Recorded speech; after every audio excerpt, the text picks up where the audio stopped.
Hello, number 16 for chapter 5 uh, on forces. They tell us that an astronaut weighs 800 newtons on Earth, and they ask what they weigh on Mars, where G is 3.76. So I'm using 9.8 for as our G value on Earth.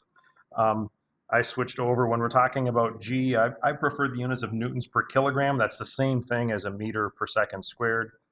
Remembering newtons are m times a, or a newton is a kilogram meter per second squared. So all that stuff comes up to the same thing as that. When we're talking about G, and G is the gravitational field, I like the newtons per kilogram. So I included G for the Earth, using 9.8 as opposed to 10, which is usually acceptable for the College Board, and 3.76 newtons per kilogram for Mars, as they tell us. Then they want us to find what the astronaut weighs on Mars. So I'm saying the gravitational force of Mars on the astronaut. That's what they're asking us to find. And one of the things I haven't really emphasized a huge amount, but what I think is worthwhile, worth a conversation here, is saying, hey, this is what I need to find. I'm not going to just start random number crunching. I'm going to plan out how do I get this. So, well, the way we usually get gravitational force is to take m times g. I need g Mars times the mass of the astronaut. They tell us that G on Mars is 3.76 newtons per kilogram. We don't know the mass of the astronaut. So we can go through and say, hey, I'm going to find the mass of the astronaut. I can use this equation to find the mass of the astronaut, where we know G on Earth is 9.8 newtons per kilogram. The mass of the astronaut is the unknown. That's what we're trying to, or that's the first step for our unknown.